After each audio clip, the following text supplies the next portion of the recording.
Bonjour, bienvenue à toutes et à tous. On va encore attendre une ou deux petites minutes que tous les participants puissent se connecter. On est nombreux aujourd'hui.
Allez, je vous propose que l'on démarre en attendant que tout le monde puisse se connecter.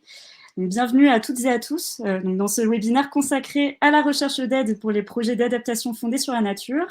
Je suis Bettina Leblanc, chargée de déploiement chez Territoire. Je suis accompagnée aujourd'hui de ma collègue Amélie Quillet, de Suzanne Rial et Marie Boireau, qui travaillent toutes deux sur le programme Nature 2050 de CDC Biodiversité, et d'Alice Ferrand, chargée de mission pour le projet Life Artisan au sein de l'Office français de la biodiversité.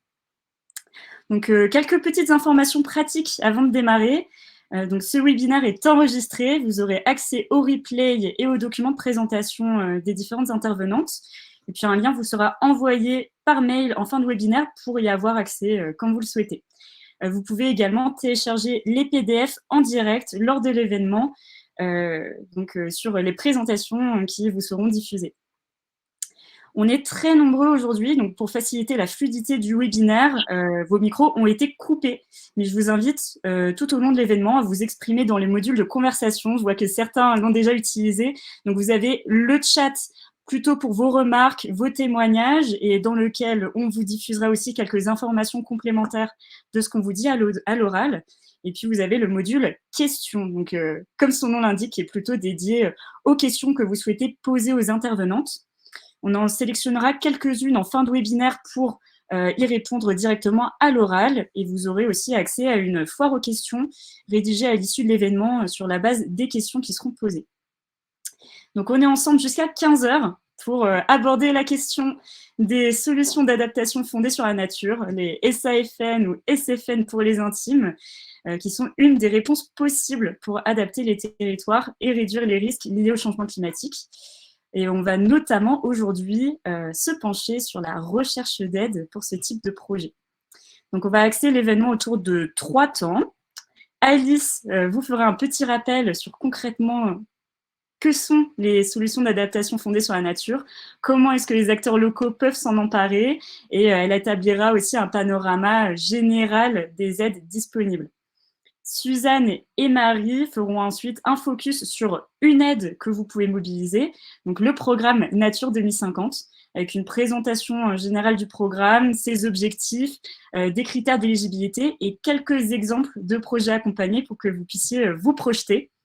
Et enfin, Amélie vous montrera comment utiliser le moteur de recherche d'aide Territoire pour trouver des aides pour financer et accompagner vos projets si vous en avez.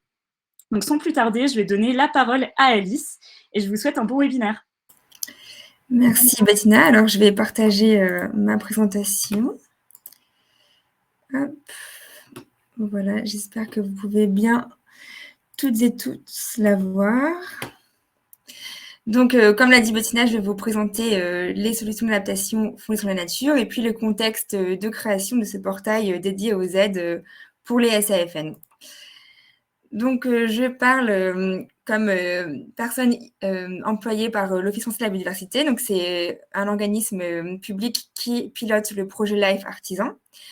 C'est un projet qui est cofinancé par la Commission européenne, mais également le ministère de la Transition écologique, l'Office français de la biodiversité et divers bénéficiaires associés, qui sont en fait 28 partenaires qui travaillent ensemble pour maintenant 5 ans, les 5 prochaines années à venir, et depuis 2020, dans le but de déployer ces solutions d'adaptation fondées sur la nature sur l'ensemble du territoire français, donc métropole et outre-mer.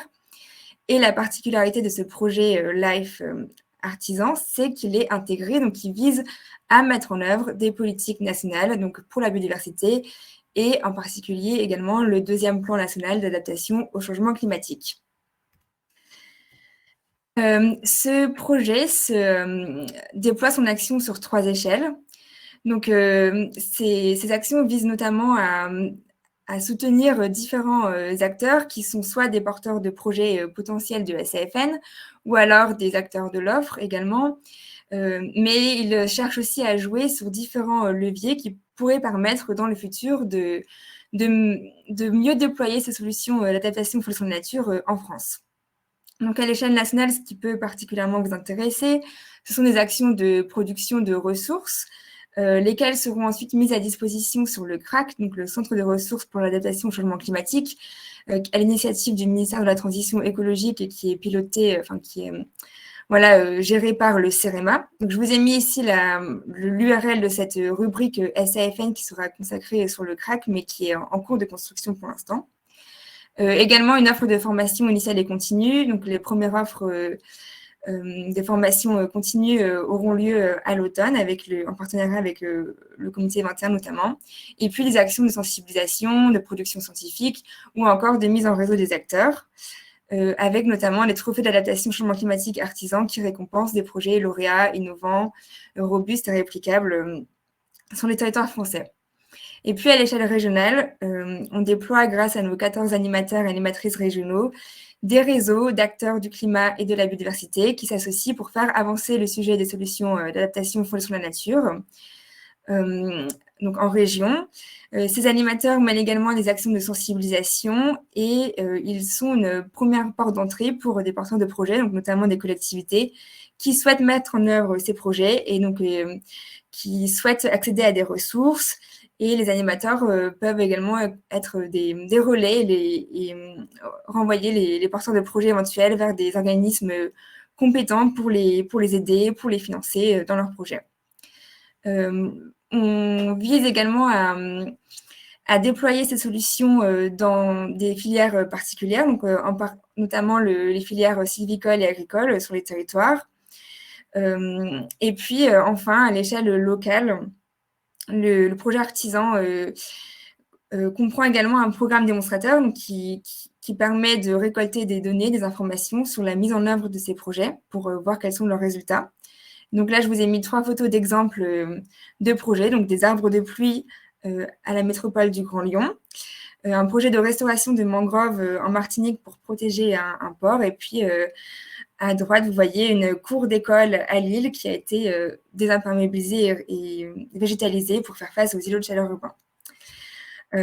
Parce que les solutions d'adaptation pour la nature sont bien les solutions qui nous permettent de faire face à des impacts du changement climatique que nous pouvons d'ores et déjà subir. Donc, c'est une augmentation de l'intensité ou de la fréquence de différents événements météorologique. Rien qu'au mois de juin, on a eu des exemples avec des canicules intenses, des sécheresses, mais également des événements, une pluviométrie très variable. Et ces impacts seront de plus en plus fréquents, de plus en plus intenses, proportionnellement aussi à l'importance du changement climatique et donc aux émissions de gaz à effet de serre. Donc à gauche, vous pouvez voir une liste des impacts du changement climatique qui seront les principaux pour le territoire français. Et puis face à ça, en parallèle, on doit aussi faire face à un enjeu d'érosion massive de la biodiversité, dont les 5 causes principales ont été rappelées en 2019 par la plateforme intergouvernementale pour la biodiversité et les services écosystémiques, l'IPBES. Et donc, le changement climatique est l'une de ces causes. Et en fait, changement climatique et biodiversité sont liés par des boucles de rétroaction, sachant que la biosphère fait également partie du système climatique. Alors, pourquoi s'adapter et pourquoi le faire avec la nature ? Donc, l'adaptation au changement climatique, c'est un ajustement de nos systèmes. Donc, les systèmes humains, ça peut être une ville, par exemple, ou une filière économique. Les systèmes naturels, donc les écosystèmes. Donc, les ajuster face à des impacts du changement climatique afin de réduire leurs effets négatifs ou de saisir les opportunités lorsqu'elles se présentent. En général, on cherche plutôt à réduire le risque climatique, ces risques étant une fonction d'un aléa, d'une exposition et d'une vulnérabilité, celle-ci étant la propension à être impactée par un risque climatique. Donc, par exemple, si l'aléa, c'est la submersion marine, l'exposition va être le fait que la ville soit située en zone côtière et non dans les terres. Et la vulnérabilité peut être la présence d'activités économiques majeures pour le territoire dans cette ville. Donc, les écosystèmes nous rendent plusieurs types de services, donc, dont les services de régulation, qui peuvent permettre de faire face à différents impacts du changement climatique. Là, je vous ai cité quelques services, donc ça peut être la régulation du climat, de la qualité de l'eau ou encore de l'érosion du sol. Et on considère que les solutions d'adaptation au changement climatique qui s'appuient sur ces services écosystémiques permettent d'éviter la maladaptation, c'est-à-dire que ce sont des solutions sans regret. Elles permettent d'une part de réduire la vulnérabilité, normalement sans augmenter la vulnérabilité d'autres territoires ou de secteurs ou d'acteurs, et elles ne doivent pas avoir de conséquences négatives sur le changement climatique, donc elles n'émettent pas de gaz à effet de serre en grande quantité, comme certaines autres solutions d'adaptation. On peut penser à la climatisation. Donc, les solutions d'adaptation en fonction de la nature sont en fait des solutions qui rassemblent un grand nombre de techniques. La définition de la notion de solution fondée sur la nature, ce sont des actions qui visent à protéger, gérer de manière durable et restaurer des écosystèmes de manière à la fois efficace, durable et adaptative. Tout ça dans le but de faire face à un défi sociétal tout en ayant un gain-être pour la biodiversité et le bien-être humain. Dans le cadre de ce projet artisan et donc du webinaire qui nous rassemble aujourd'hui, le défi sociétal principal visé, c'est l'adaptation aux conséquences du changement climatique. Pour vous citer quelques exemples de solutions d'adaptation en fonction de la nature, en milieu urbain, on peut avoir par exemple la gestion alternative des eaux de pluie avec la désimperméabilisation des sols et l'infiltration à la source, mais également en cas de forte chaleur, comme c'est le cas en ce moment, la désimperméabilisation et la végétalisation des cours d'école peut créer des îlots de fraîcheur urbains. Donc là, il y a un exemple à Paris avec les cours Oasis.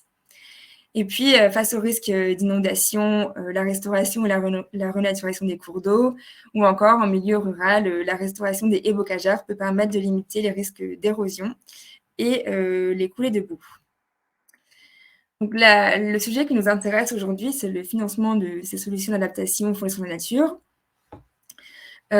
Ces solutions ont une spécificité, ce sont des démarches locales et contextualisées, notamment parce que, comme je l'ai expliqué précédemment, le risque climatique est aussi fonction des variables socio-économiques, mais également géographiques d'un territoire. Et puis, les solutions fonction de la nature sont plus qu'une solution technique, c'est également un projet, donc on les met en œuvre via un processus qui comporte notamment des phases amont importantes, donc la réalisation d'études d'analyse de faisabilité, par exemple, des diagnostics de vulnérabilité au changement climatique ou des diagnostics de biodiversité, ou même des actions de concertation, de rassemblement des parties prenantes. Donc voilà, ces spécificités demandent aussi donc, des montages financiers spécifiques. Par exemple,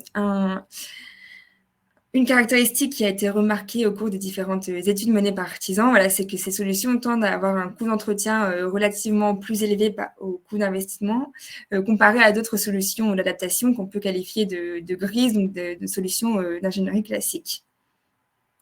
Donc ce sujet s'est révélé important, notamment dans les premières années du projet. Donc les animateurs et animatrices régionaux d'Artisan ont pu constater que les porteurs de projets venaient souvent les voir avec cette question des financements ou des aides financières. Et puis c'est une question qui a été également considérée comme importante via les différentes études et qui sera traitée plus profondément en 2023 dans le cadre d'un partenariat donc avec CDC Biodiversité dans le cadre des projets Artisans qui mènera une étude sur ces différentes questions. Pour vous présenter déjà un petit aperçu des sources de financement qui peuvent exister, donc on a plusieurs sources publiques, notamment au niveau de l'Union européenne avec les programmes FEDER, également FEADER que je n'ai pas ajouté là, mais également FEADER, le programme LIFE Horizon Europe et puis pour les projets frontaliers Interreg. Des opérateurs publics qui sont très présents et vous le verrez sur le portail. SAFN, donc les agences de l'eau qui sont parmi les premiers financeurs de la restauration et de la préservation de la biodiversité en France. Également le CEREMA qui là peut qui développe une offre de services complète avec également un appui vraiment sur des aspects plus techniques. L'ADEME et l'OFB. Et puis, au niveau des collectivités également, les régions et les conseils départementaux notamment développent différentes aides que vous retrouverez également sur le portail. Par exemple, la région Grand Est, en ce moment, a lancé un appel à projet sur la trame verte et bleue, qui peut contribuer à la mise en œuvre de solutions d'adaptation aux solutions de la nature.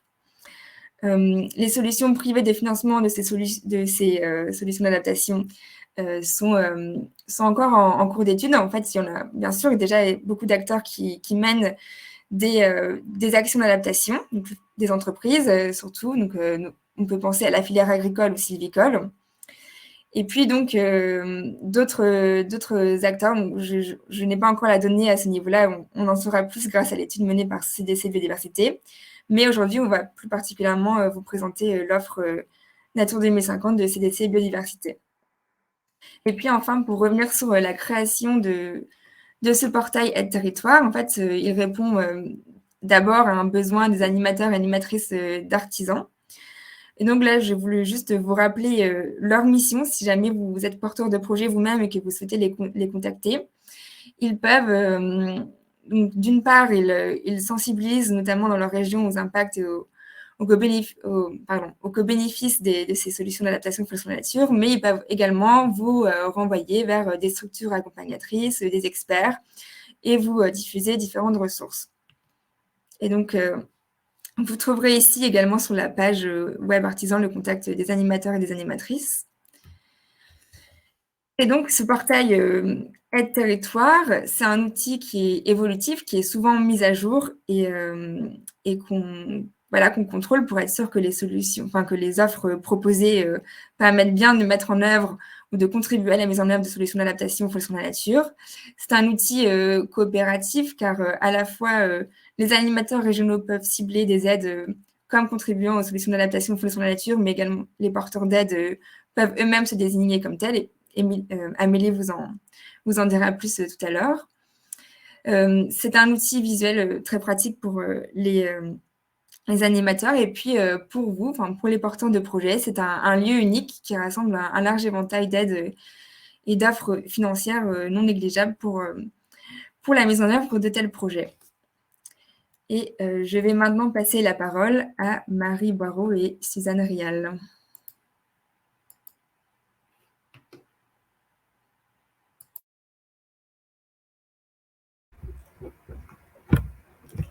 Merci beaucoup Alice, bonjour à tous.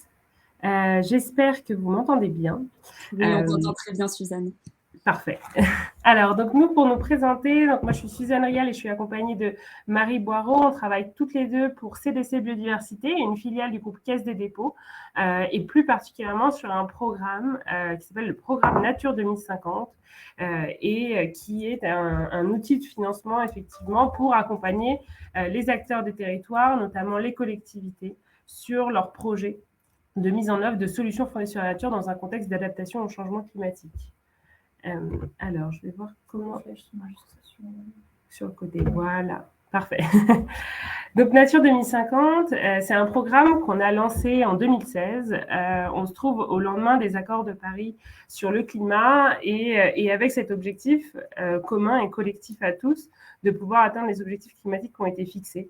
Et c'est à ce moment-là qu'on a décidé de se focaliser sur ces solutions fondées sur la nature qui reposent sur des techniques de préservation, de restauration de la biodiversité qui sont bien connues, mais qui voilà, sont un concept qui s'est développé et donc, dont Alice vient de parler aussi. Mais donc, dès 2016, on avait vraiment cette volonté de pouvoir faire le lien en fait, entre des actions de préservation de la biodiversité et les services que cette biodiversité, que les écosystèmes qui sont restaurés vont pouvoir rendre en termes d'adaptation au changement climatique et également en termes d'atténuation du changement climatique par la séquestration de carbone que les écosystèmes restaurés vont permettre. Donc, je ne vais pas revenir sur tout ce cas d'intervention parce qu'Alice l'a très bien expliqué, mais voilà, on s'inscrit vraiment là-dedans et on a un périmètre d'action qui est la France métropolitaine et les territoires d'outre-mer. Donc, on est sur l'ensemble du territoire, ce qui inclut une diversité de milieux, d'enjeux climatiques extrêmement importante. Et donc, on a créé ces 5 grandes cibles d'action que vous pouvez voir apparaître sur votre écran, avec bien sûr des projets qui peuvent être communs à différentes de ces cibles d'action. Donc, on a la préservation et la restauration des écosystèmes marins et côtiers avec un enjeu très important sur l'adaptation de nos littoraux au changement climatique, contre le recul du trait de côte, les submersions marines. On a un enjeu aussi important sur la préservation ou la restauration de zones humides, que ce soit d'ailleurs sur le littoral, le long du littoral ou dans les espaces ruraux, montagnards. Et puis, toutes des actions également dans les territoires ruraux sur les transitions agricoles et forestières, comment accompagner ces changements de pratiques. Un enjeu sur le renforcement des continuités écologiques. Donc là, notamment, c'est un enjeu qui peut être commun à d'autres types d'actions. Et puis, toutes les actions de biodiversité en ville que l'on souhaite renforcer sur des territoires et des collectivités territoriales d'échelle et de taille extrêmement différentes. Donc, pour atteindre ces objectifs, ou en tout cas s'assurer qu'on maintient bien ces objectifs, on a décidé de créer un comité de pilotage du programme Nature 2050 qui réunit les acteurs que vous pouvez voir apparaître. Donc, on a aussi bien les institutions publiques telles que l'Office français de la biodiversité et l'ADEME, que des associations, notamment l'association des écomères, que vous pouvez sans doute connaître pour certains d'entre vous, et puis des associations de protection de la nature, la Fondation Nicolas Hulot, France Nature Environnement, la Ligue pour la protection des oiseaux. Et puis enfin, des acteurs scientifiques, le comité scientifique de CDC Biodiversité, et puis le Muséum national d'histoire naturelle.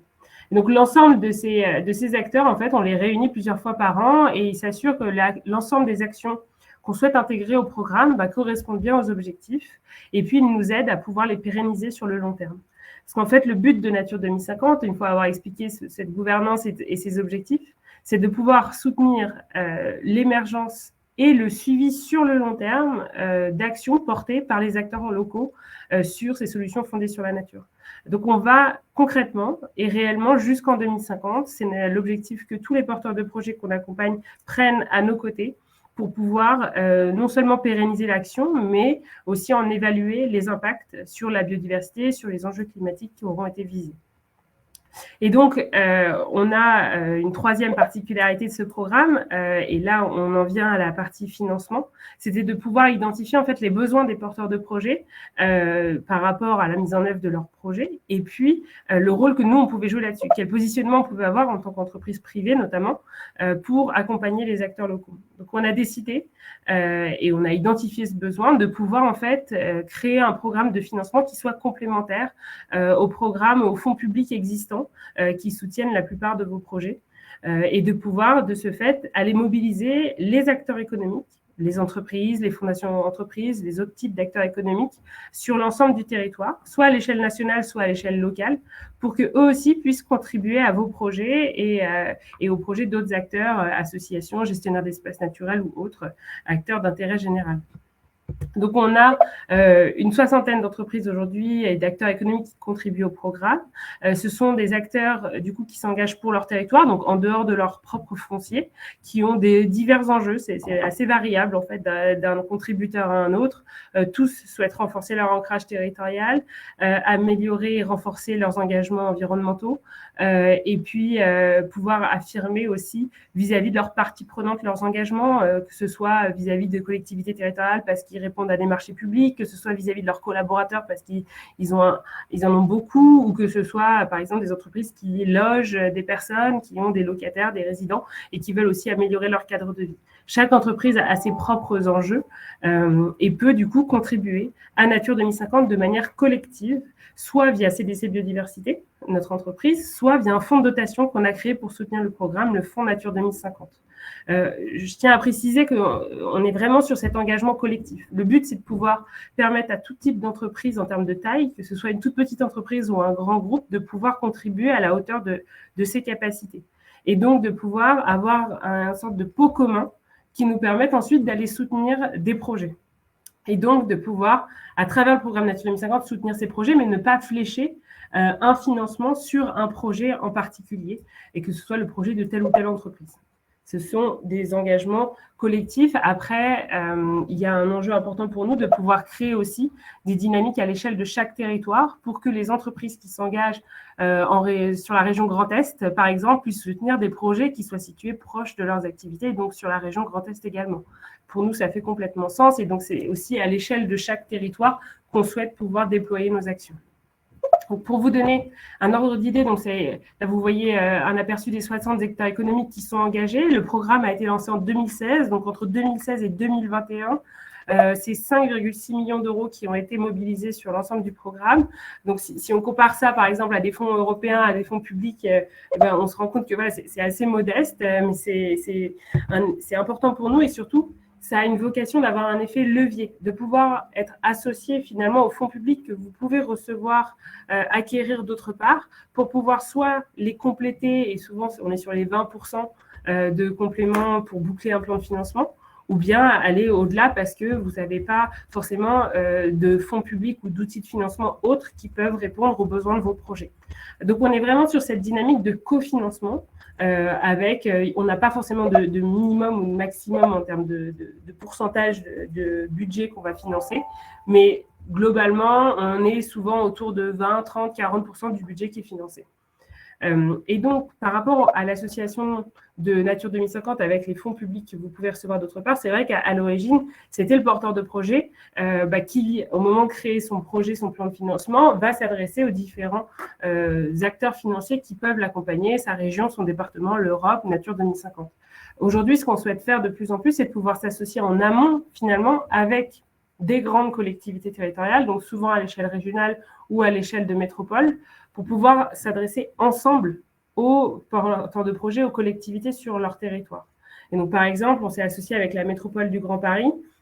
On a lancé un appel à projet qui est adressé aux 131 communes de la métropole du Grand Paris pour leur permettre de financer leurs projets. Donc, un cofinancement apporté par la métropole, d'une part, et apporté par les entreprises contributrices à Nature 2050, d'autre part. On a également un partenariat, par exemple, avec la région Pays de la Loire sur leur outil de financement qui s'appelle le contrat nature, où la région va pouvoir nous partager les dossiers de candidature qui correspondent à Nature 2050 et qui auraient besoin de financement complémentaire. Donc, on est vraiment sur cette démarche de partenariat public-privé qu'on souhaite déployer sur les territoires. Donc là, vous voyez les collectivités territoriales avec lesquelles on travaille. Mais bien sûr, le but, c'est de pouvoir augmenter ces partenariats, les renforcer pour ceux qui existent et puis les démultiplier sur d'autres territoires également. On est vraiment un programme qui évolue de manière progressive chaque année en fonction en fait, des contributions qu'on peut mobiliser, des partenariats qu'on peut créer. Et donc, cet engagement et ce fonctionnement finalement annuel nous permet de pouvoir soutenir de nouveaux projets, soit des projets qui ont candidaté, pour lesquels on reçoit directement leur proposition de projet, leur demande de financement, soit des porteurs de projets que nous, on identifie justement à travers ces partenariats avec les collectivités territoriales ou à travers nos travaux de recherche et d'identification de porteurs de projets. Donc là, c'est 50 projets qui sont accompagnés par le programme Nature 2050. Cette année, en fin d'année, on en aura de nouveaux et chaque année qui suivra on fera la même chose en espérant pouvoir amplifier notre action et de pouvoir finalement pérenniser ces actions, l'ensemble de ces actions sur le long terme. Parce que là, on est très concrètement sur des actions de préservation, de restauration d'écosystèmes. On va vous donner quelques exemples. Mais l'idée, c'est de pouvoir, une fois que ces actions sont faites, quand elles durent parfois 2, 3, 4 ans, de pouvoir les pérenniser, les suivre et les évaluer. Et donc, ces porteurs de projets, aujourd'hui, je pense qu'il y a un certain nombre de collectivités territoriales qui sont sur ce webinaire, mais les associations, les gestionnaires d'espaces naturels et les agriculteurs ou les propriétaires forestiers peuvent également être porteurs de projets. Ce qui est important pour nous, c'est que le propriétaire foncier, notamment, soit dans la boucle, même s'il n'est pas le porteur de projet, pour pouvoir justement apporter les garanties de cette pérennisation sur le long terme. Je vais simplement vous donner quelques actions de projets qui sont portés par des collectivités, soit des établissements publics territoriaux, soit des communautés de communes, pour que vous puissiez vous situer par rapport à vos propres actions, sachant qu'on en a sur différentes cibles d'action. Là, c'est un projet en Seine-Saint-Denis, en Île-de-France, qui est un projet de biodiversité en ville. C'est un projet de... Donc là, le visuel, c'est avant les travaux. On est sur la création d'un nouvel espace de nature pour les habitants, sur plus de 2 hectares, avec du coup un projet qui vise à aménager différentes unités paysagères, que ce soit une prairie, un verger, une partie boisement qui va être sanctuarisée sur 2 hectares et qui va pouvoir rendre différentes fonctions au territoire, notamment pour lutter contre les îlots de chaleur, pour améliorer l'infiltration des eaux dans les sols, et pour également offrir un nouvel espace de nature dans un département qui est assez carencé en espace vert, avec une moyenne de mètres carrés par habitant d'espace vert qui est largement inférieure à la moyenne nationale.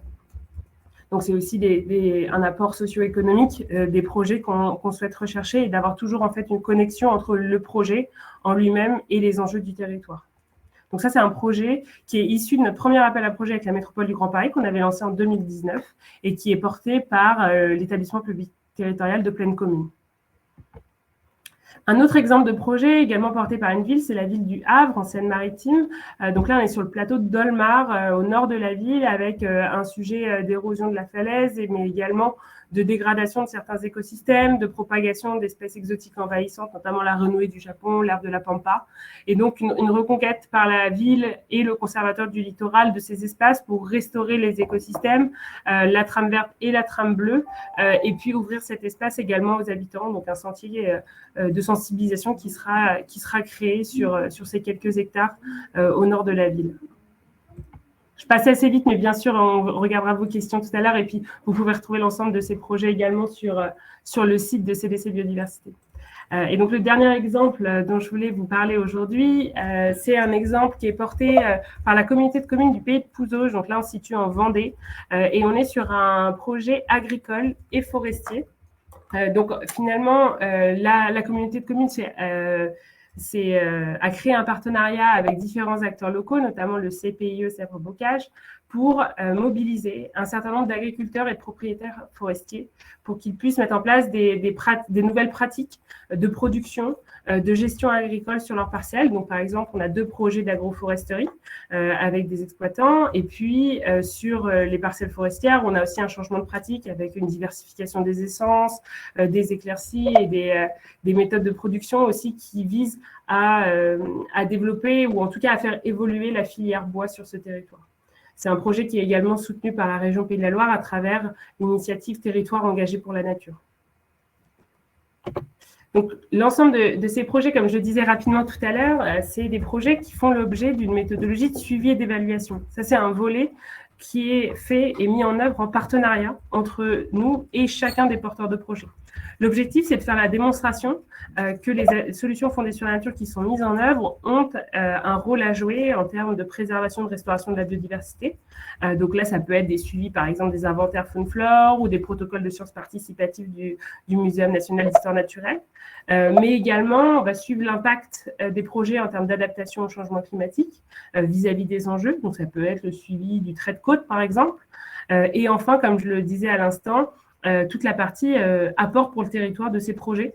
Le volet socio-économique, ça peut être la fréquentation d'un nouvel espace de nature qui a été créé, ou bien les revenus que peut tirer un agriculteur de ces aménagements agroforestiers, notamment s'il plante des fruitiers ou d'autres essences.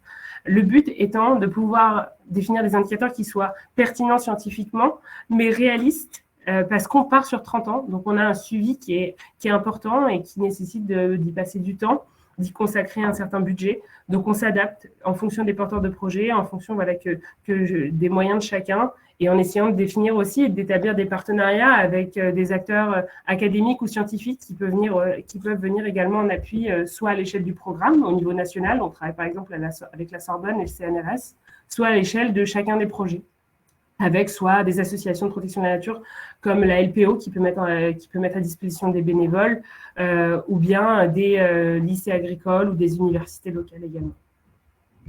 Voilà un petit peu pour la présentation du projet. Je vais laisser la parole à Marie pour vous expliquer un petit peu, récapituler les critères finalement d'éligibilité du programme et puis parler aussi de la démarche pour faire une demande de soutien à Nature 2050.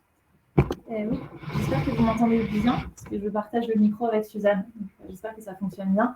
Pour rentrer un petit peu plus précisément au niveau du cadre d'intervention de Nature 2050 et des critères d'éligibilité, ça va rejoindre quelques questions que j'ai vues passer dans le chat. En ce qui concerne les structures qui peuvent candidater pour le programme Nature 2050, ça peut être aussi bien des associations que des gestionnaires d'espaces naturels, des collectivités ou des entreprises agricoles ou forestières. Les seules structures en fait, qui ne vont pas être éligibles en tant que porteurs de projet sont les entreprises autres, justement forestières ou agricoles, tout simplement pour éviter que certaines entreprises se retrouvent et du côté des contributeurs et du côté porteurs de projet.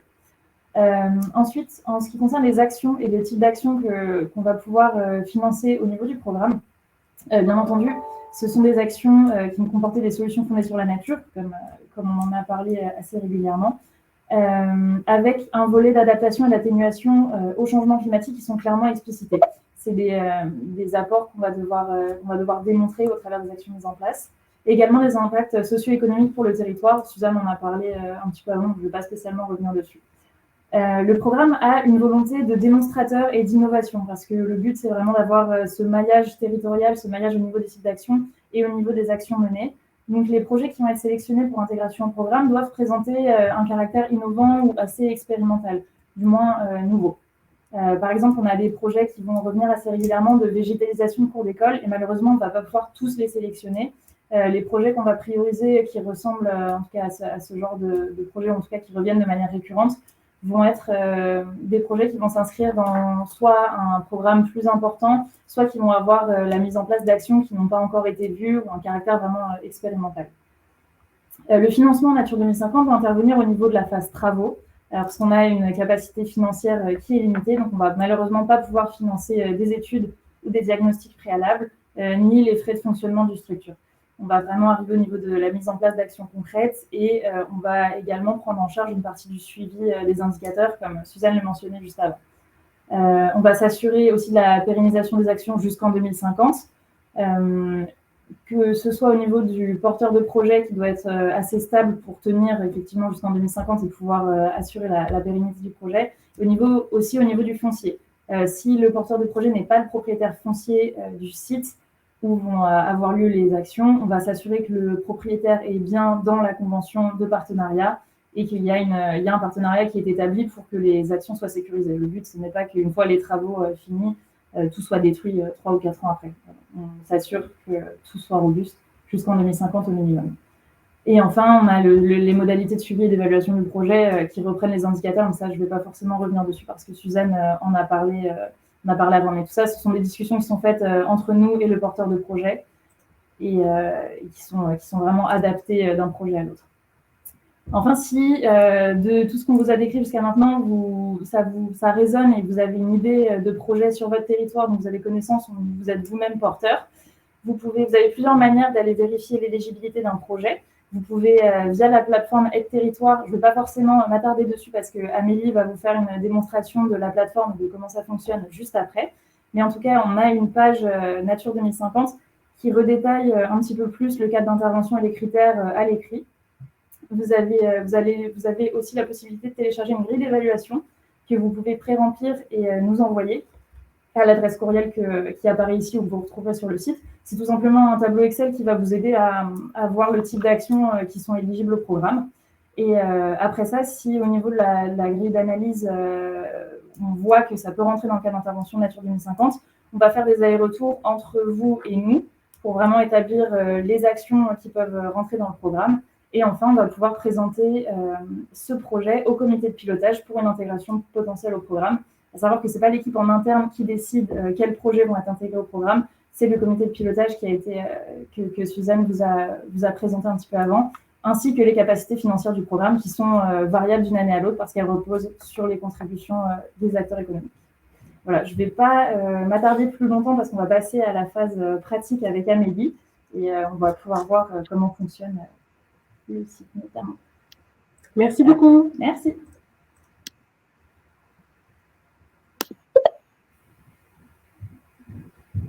Alors, bonjour à toutes et bonjour à tous. Donc, je m'appelle Amélie Quier, je suis chargée de déploiement chez Aide Territoire, comme Bettina Leblanc qui a présenté le webinaire tout à l'heure et qui reviendra après. Alors, je vais vous présenter le fameux portail pour les solutions d'adaptation fondées sur la nature. Hop, je vous le partage en plein écran, super. Voilà, alors, juste pour la remise en contexte, Aide Territoire, donc c'est une start-up d'État, un produit, un service public numérique qui est porté par le ministère de la Transition écologique et de la cohésion des territoires, par France Mobilité et aussi par France Relance. C'est un service qui existe depuis 2018 maintenant et qui permet aux collectivités, mais aussi aux porteurs de projets de manière générale, associations, entreprises, agriculteurs et tous les porteurs de projets que vous pouvez imaginer, tous les types de bénéficiaires, donc de trouver des financements pour leurs projets et aussi des dispositifs d'accompagnement pour réaliser et mener à bien les différents projets dans diverses thématiques.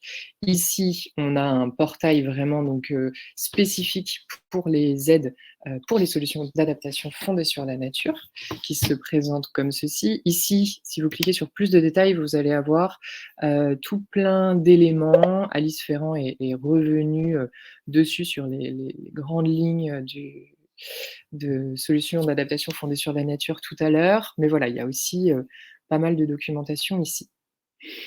Autrement, voilà comment se présente l'outil. Vous avez ici des fiches aide. Chaque fiche aide est renseignée directement par le porteur de l'aide lui-même. Ici, on a par exemple l'Agence de l'eau Seine-Normandie, donc tout le contenu que vous allez avoir à l'intérieur. C'est bien les porteurs d'aide à chaque fois qui viennent le renseigner, ce qui garantit une certaine fiabilité de l'information. Voilà comment se présente la fiche avec la description, la nature de l'aide ici, les taux de subvention, les bénéficiaires de l'aide, les critères d'éligibilité, ainsi que les contacts et informations supplémentaires. Sur le portail, vous avez un espace pour affiner votre recherche si vous souhaitez chercher par porteur d'aide. Peut-être on va aller voir la fiche de CDC Biodiversité par exemple, la structure pour laquelle vous faites une recherche. Est-ce que c'est plutôt une collectivité? Si oui, de quelle taille? Ou encore une fois, peut-être une association ou un établissement public. Et le territoire sur lequel on fait une recherche. Donc là, ça peut être à l'échelle d'une commune, à l'échelle d'une région. On peut aussi laisser, bien entendu, le champ libre. Et si on indique le nom d'une commune, on peut aller voir toutes les aides qui sont sur ce territoire-là spécifiquement. Je vais laisser la recherche pour le test assez libre. Je filtre les résultats. Et là, je vous montre la fiche de solution de CDC Biodiversité, ici, adapter les territoires au changement climatique avec les solutions fondées sur la nature. Voilà. Et Marie et Suzanne vous présentaient tout à l'heure cette fiche que vous pouvez donc retrouver ici. Voilà. Donc, voici pour le portail, c'est assez simple d'utilisation. Vous avez différents types d'affichage. Vous pouvez aussi voir quels sont les porteurs d'aide et la liste, vraiment sous format liste ici, en cliquant sur ce petit objet-là. On a beaucoup d'aides de l'Agence de l'eau, mais aussi on a des aides des conseils départementaux, des conseils régionaux. Et sur Aide Territoire, après, de manière générale, vous allez retrouver les aides locales, les aides nationales aussi, ainsi que les aides européennes qui arrivent au fur et à mesure. Alors, ici, on est sur le site. Je bascule là pour quelques minutes pour vous montrer les fonctionnalités. Sur le site général d'Aide Territoire, là, c'est le portail avec toutes les aides où vous allez retrouver aussi les aides pour les solutions d'adaptation fondées sur la nature. On a, pareil, un moteur de recherche avec une beaucoup plus grande base de données, là, qui va concerner vraiment toutes les thématiques, où on peut renseigner sa structure ici, son territoire, en faisant une recherche. Ici, affiner la recherche soit par mots-clés, soit par thématique. Et dans la thématique nature-environnement, ici, on retrouve aussi les solutions d'adaptation fondées sur la nature. On va retrouver donc exactement les mêmes aides qu'on avait tout à l'heure sur le portail. Si je sélectionne peut-être toutes les sous-thématiques de cette thématique nature-environnement, je fais une recherche. Hop. Ici, j'ai 340 résultats qui s'affichent. Au total, dans la base de données des territoires, aujourd'hui, on a environ 3000 dispositifs qui sont référencés par plus de 750 porteurs d'aide. Et comme je vous le disais tout à l'heure, l'information provient directement de ces porteurs-là. Et comme vous le disait Alice aussi, c'est une plateforme qui est collaborative. Donc si toutefois vous voyez des aides qui ne seraient pas présentes, n'hésitez pas à solliciter les porteurs d'aide directement et leur demander de leur proposer de renseigner leurs aides sur la plateforme. C'est assez simple. Voilà comment ça se présente donc sur le portail général d'Aide Territoire, toujours avec ces mêmes fiches, avec des informations et la possibilité ensuite de cliquer dessus pour avoir accès à des nouvelles informations.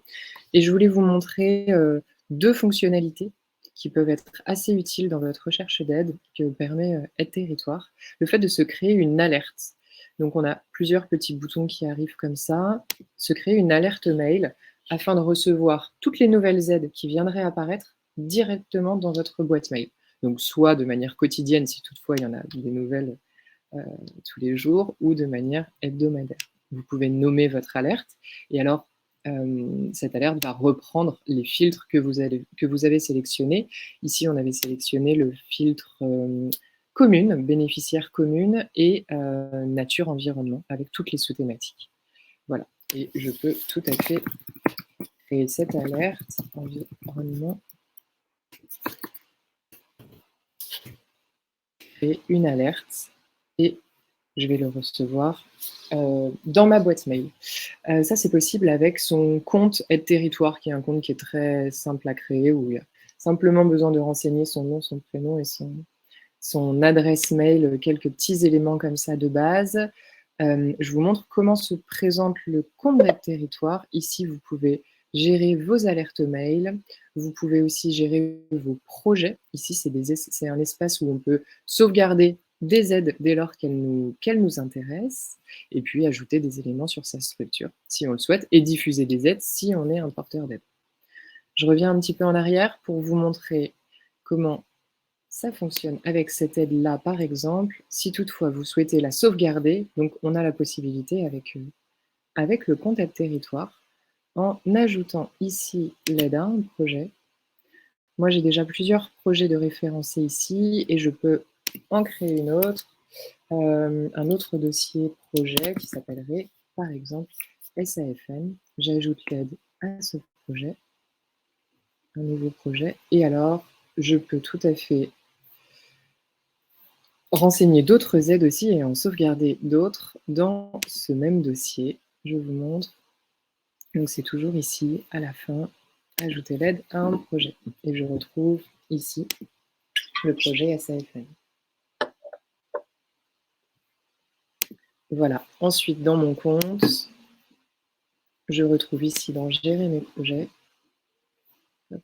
le projet SAFN où j'ai sauvegardé mon aide tout à l'heure, et je peux partager ces dossiers-là avec un collaborateur en invitant quelqu'un ici, dans cet espace-là, rentrer simplement son adresse mail, et alors il pourra avoir accès à ces dossiers d'aide sauvegardée. Je vous montre une dernière chose et ensuite on pourra passer aux questions-réponses. Sur Aide Territoire, on a ce portail personnalisé et d'autres aussi pour les aides pour les solutions fondées sur la nature. Et on a aussi cette cartographie qui vous permet de faire une recherche vraiment par territoire. Voilà. Et autrement, on vous invite à explorer davantage le site internet. J'arrête mon partage et on va peut-être laisser la parole aux intervenants.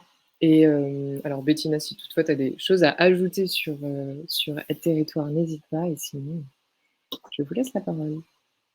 Non, je vais apporter peut-être quelques petits mots de conclusion avant qu'on puisse passer aux questions-réponses. On peut revenir sur quelques questions qui ont été posées et qui sont assez intéressantes dans le chat.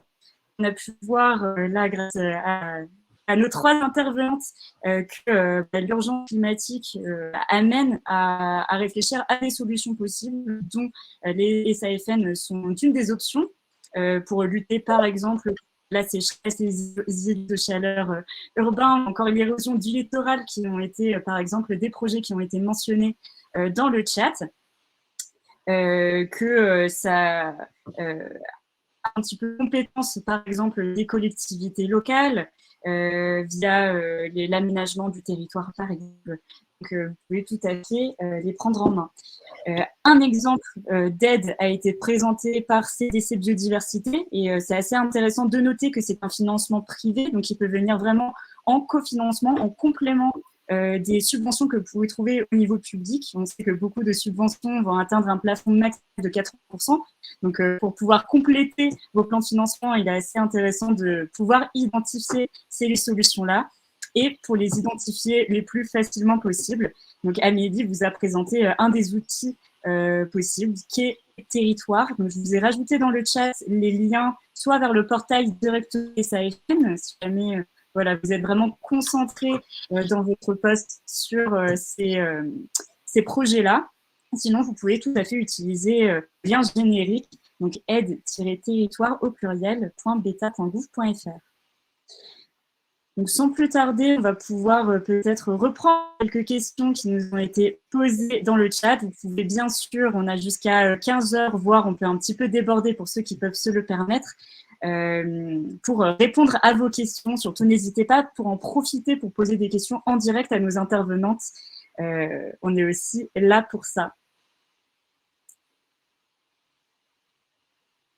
Alors, une question qui était beaucoup revenue et d'ailleurs, beaucoup de participants ont ajouté un petit like donc, pour poser la même question, c'est sur l'accompagnement proposé par Life Artisan. Donc, Alice, peut-être, si tu veux rentrer de nouveau dans le détail sur en quoi consiste l'artisan et quels sont les types de bénéfices. Oui, bien sûr, j'ai vu aussi que ces questions revenaient souvent. Alors, je n'ai pas présenté en détail le projet, c'est un projet qui est assez... qui a beaucoup d'actions. Et voilà, je voulais plutôt passer à autre chose pour avoir le temps de présenter aussi les Nature 2050 et puis le portail Aide Territoire. Mais donc, le projet Artisan, c'est un projet qui n'a pas de budget propre pour accompagner des porteurs de projets. Le budget du projet Artisan est seulement destiné à la mise en œuvre de ces actions. Les accompagnements qui sont offerts par le projet Artisan, ce sont des accompagnements humains en particulier, donc avec les animateurs et animatrices régionaux qui n'accompagnent pas réellement les porteurs de projets, mais qui sont là pour faire un point relais, pour vous orienter dans les premiers pas de votre projet, pour vous indiquer quelles sont les ressources les plus pertinentes pour votre projet, également les organismes qui sont là pour le coup, qui peuvent vous apporter une aide réelle, et puis éventuellement des offres de financement spécifiques. Le projet Artisan, c'est un projet qui a commencé en 2020, donc qui est encore assez jeune. Donc, comme je l'ai dit en introduction, il s'étalera jusqu'à 2027. Et nous avons le projet, nous sommes déjà en cours de production de ressources. Donc là, c'est des ressources qui ont plus la forme de guides, de retours d'expérience, d'argumentaires, de chiffres clés sur les bénéfices et les coûts de ces différentes solutions, Mais donc, certains de ces documents sont en cours de production et donc pas encore disponibles. Je vous invite par ailleurs à faire un tour sur la page web Artisan.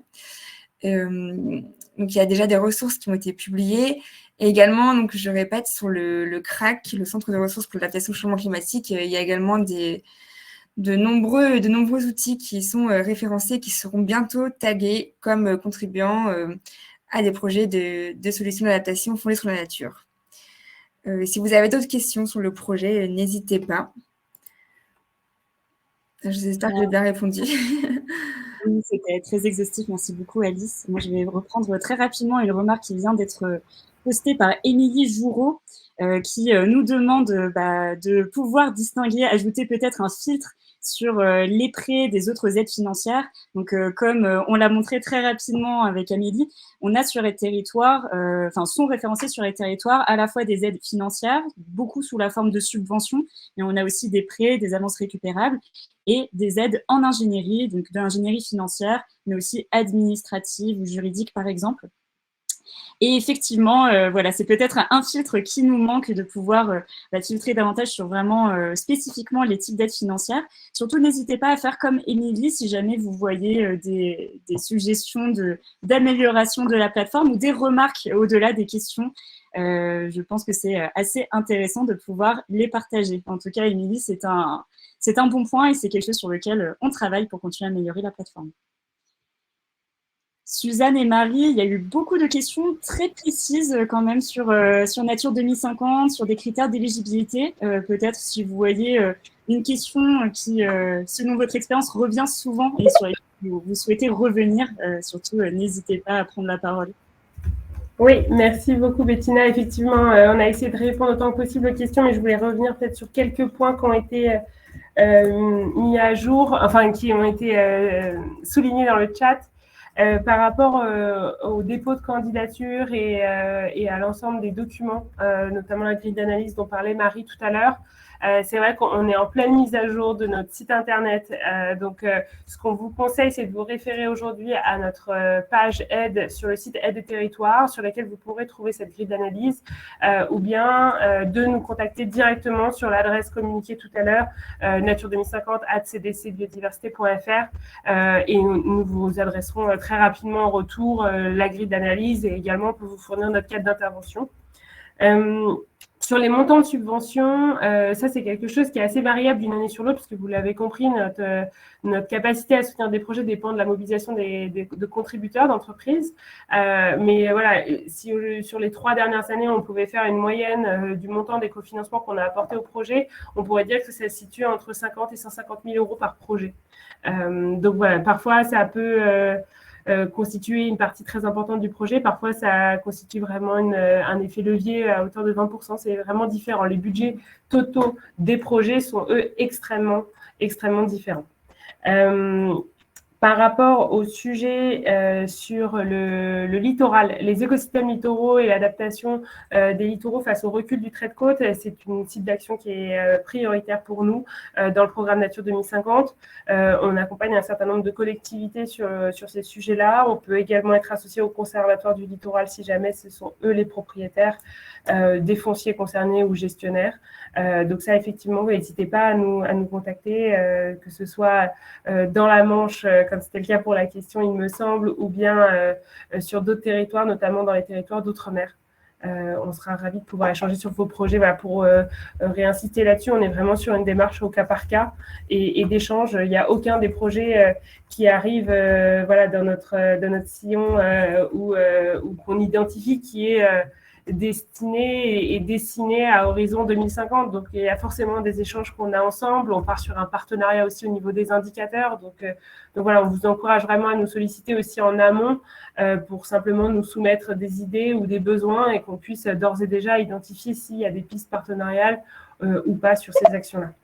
Merci beaucoup en tout cas pour votre intérêt pour le programme Nature 2050. On espère que ça pourra mener à des beaux partenariats.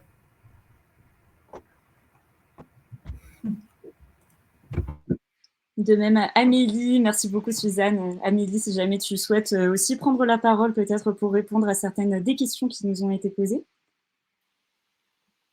Alors, merci déjà pour toutes vos questions. Je propose peut-être s'il y en a certains qui veulent vraiment aller un peu plus loin sur l'outil d'aide territoire, avoir des entretiens un peu personnalisés aussi par la suite, en nous écrivant sur l'adresse générique d'aide territoire qu'on vous remettra dans le chat. Voilà, et comme Marie vient de le faire d'ailleurs pour le programme Nature 2050, Alice et Amélie, du coup, je vous laisse peut-être ajouter aussi nos contacts pour qu'on puisse poursuivre les échanges et peut-être vous répondre un petit peu plus précisément. Vous étiez nombreux à poser des questions vraiment assez spécifiques sur les projets que vous menez. Je pense notamment à Christine Cornu qui a mentionné sa difficulté à trouver des aides pour son atlas de la biodiversité communale, donc l'ABC. Je pense que c'est un projet qui est aussi mené par plusieurs des participants aujourd'hui. Vous êtes beaucoup de collectivités aujourd'hui. Donc, quelques conseils peut-être déjà sur l'utilisation des territoires. Donc, pour rappel, le site a vraiment vocation à centraliser un maximum d'aides disponibles. Donc, on n'est pas un pourvoyeur d'aide, on est plus là pour valoriser des aides existantes, donc, telles que le programme Nature 2050 par exemple, mais aussi d'autres. Donc, que ce soit privé, public, donc c'est des aides qui vont être disponibles gratuitement après dépôt du dossier de candidature. Donc, ce que je vous invite à faire, Christine, peut-être, c'est d'utiliser le territoire si jamais vous n'avez pas encore essayé. Il y a plusieurs thématiques qui sont disponibles. Et puis, sinon, tester plusieurs mots-clés. Donc, au lieu de tester, par exemple, seulement Atlas de la biodiversité, vous pouvez essayer peut-être sur inventaire ou d'autres types de mots-clés, peut-être en découpant en sous-projets. Et puis, si vraiment la difficulté persiste, n'hésitez pas à prendre contact avec nous pour qu'on puisse voir ensemble peut-être d'autres solutions en termes de recherche. Et enfin, prendre contact aussi avec les services de l'État donc directement dans votre territoire. Il y a les directions départementales des territoires notamment qui sont un des acteurs phares pour vous aider dans vos recherches d'aide, mais aussi les DREAL, donc au sein des préfectures de région.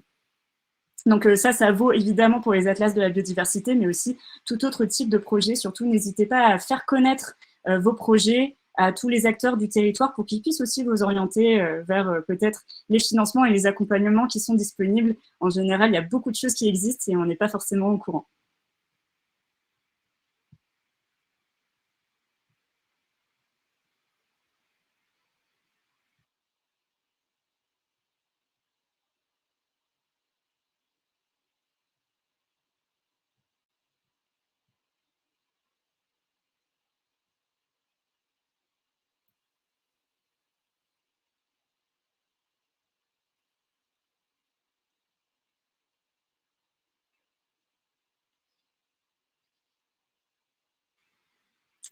Alors, je me permets de reparcourir un petit peu l'ensemble des questions. Normalement, elles ont toutes, je pense, été répondues par les intervenantes. Surtout, n'hésitez pas à vous exprimer si on est passé à côté de votre question ou si vous avez besoin que la réponse soit un petit peu plus détaillée, un petit peu plus complétée. On a encore un petit peu de temps.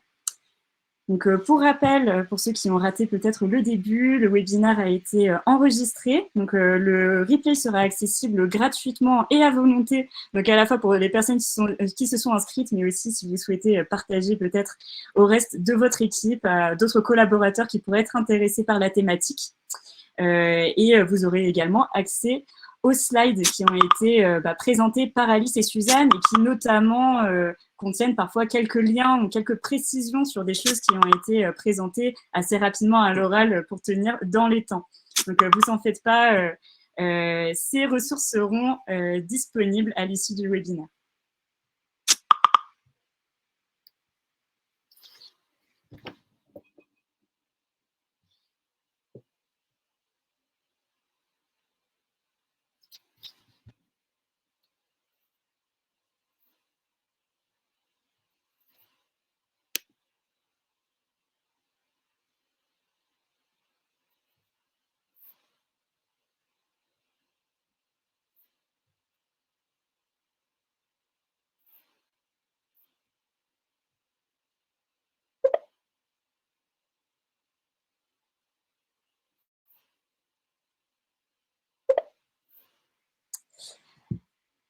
Eh bien, je vous remercie à tous pour votre participation.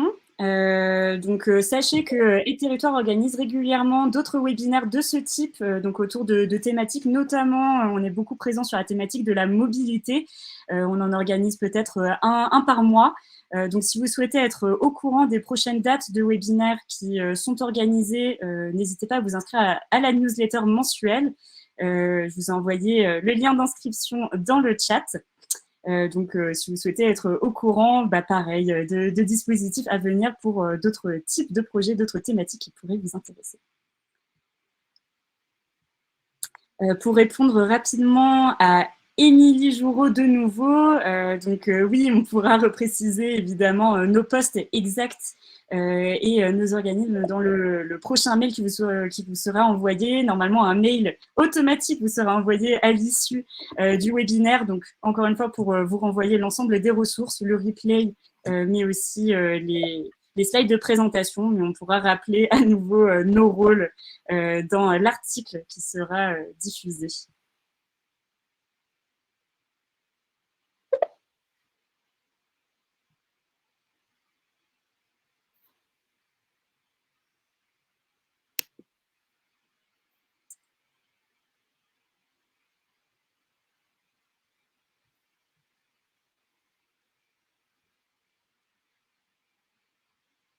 Très bonne journée à tous. Merci beaucoup. Au revoir. Au revoir. Merci, au revoir. Au revoir.